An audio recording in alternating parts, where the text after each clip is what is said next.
वाटतं लग्न सराईमध्ये किंवा कुठल्या फंक्शनमध्ये जे आहे ते लोकप्रतिनिधी एकत्र येत असतो आणि मला वाटतं इलेक्शन पुरतं फक्त जे आहे हे हेवेदावे असतात.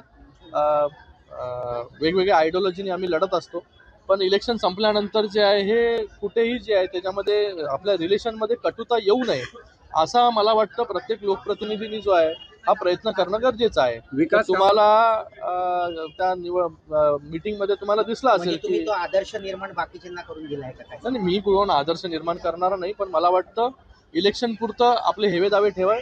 इलेक्शन संपल्यानंतर जे आहे एकत्र मिळून जे आहे ते काम केलं पाहिजे. कुठेही जे आहे ते आपल्या संबंधामध्ये कटुता येता कामा नये.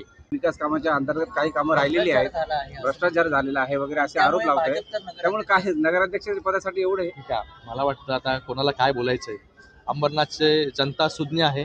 अगोदरचा अंबरनाथ, आत्ताचा अंबरनाथ, ह्या ज्या नगरपालिकेमध्ये इमारतीमध्ये आपण आता बाईट घेताय त्या नगरपालिकेची अवस्था पण काय होती, कधी स्लॅब कोसळेल हे माहिती नव्हतं.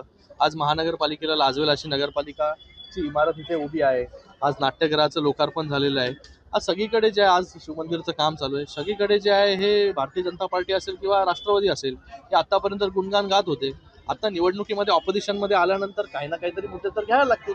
तर आम्हाला त्याचा काय फरक पडणार नाही, कारण की अंबरनाथ जनतेने लोकसभेमध्ये असेल किंवा विधानसभेमध्ये असेल शिवसेनेला भरभरून प्रेम दिलेलं आहे.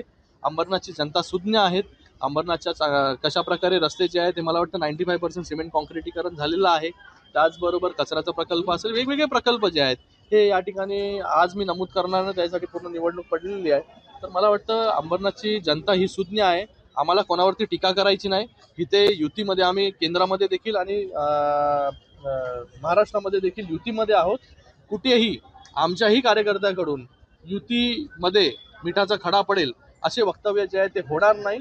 आम्ही जे आहे विकासावरती बोलू आणि विकासावरती मत मागू. क्या पब्लिक या भी सब कुछ शक्ती प्रदर्शनाची गरज नाही शिवसेनेला. शिवसेनेची ताकदच अंबरनाथमध्ये एवढ्या मोठ्या प्रमाणामध्ये आहे. प्रत्येक वॉर्डमध्ये हजारो कार्यकर्ते जे आहेत हे शिवसेनेचे आहेत आणि गेल्या अनेक वर्ष या अंबरनाथ नगरपालिकेवरती शिवसेनेचा भगवा ध्वज डौलाने फडकतोय. नगराध्यक्ष पद जे आहे शिवसेनेकडे आहे. आज देखील आमच्या ज्या नगराध्यक्ष मॅडम होत्या, माजी नगराध्यक्ष, त्यांनीच जो आहे नगराध्यक्ष पदाचा जो आहे उमेदवारी अर्ज दाखल केलेला आहे. त्यांच्याबरोबर सर्वच पॅनलमध्ये शिवसेनेचे उमेदवार जे आहे पॅनल जे आहे हे तयार करून उभे झालेले आहेत. राज्यात केंद्रात युती जरी असली तरी मात्र स्थानिक संस्थांमध्ये युती होऊ शकली नाही. शिवसेनेची पूर्णपणे प्रामाणिक प्रयत्न होते की युती जी आहे ती झाली पाहिजे. तशा बोलणी देखील आम्ही केलेली होती आणि मित्र पक्षाला ज्या काही म्हणजे त्याच्यामध्ये जे नेगोशिएशनमध्ये देणं होतं ते पण आम्ही सांगितलेलं होतं की आम्ही शिवसेनेकडून जे आहे ते या सगळ्या गोष्टी देऊ शकतो. आणि कालपर्यंत जे आहे राष्ट्रवादी असेल किंवा भारतीय जनता पार्टी असेल यांच्याबरोबर युतीचं बोलणं सुरू होतं, पण शेवटच्या क्षणाला जे आहे ते युती होऊ शकली नाही. आता सगळ्यांनी वेगवेगळे फॉर्म भरलेले आहेत. तर मला वाटतं या ठिकाणी जे आहे ही मैत्रीपूर्ण लढत जी आहे युतीमध्ये होईल. सर, आपण जर बघितलं मनसे यावेळी मशाल चिन्हावर म्हणजे अंबरनाथ मध्ये चिन्ह असणारे मशाल. ओके, त्यांना शुभेच्छा.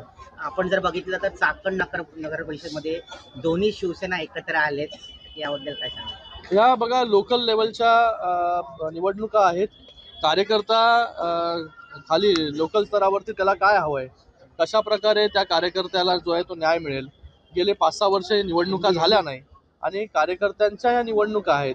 आता कार्यकर्त्यांना आम्ही पण इकडे खाली इन्स्ट्रक्शन दिले होते की आपल्याला जे पाहिजे खालच्या स्तरावरती ते तुम्ही जे आहे ही युती जी आहे ती भारतीय जनता पार्टी असेल किंवा राष्ट्रवादी असेल यांच्याबरोबर तुम्ही करू शकाल. पण इथे युती झाली नाही. कुठे कुठे जी आहे ती युती झाली असेल लोकल स्तरावरती.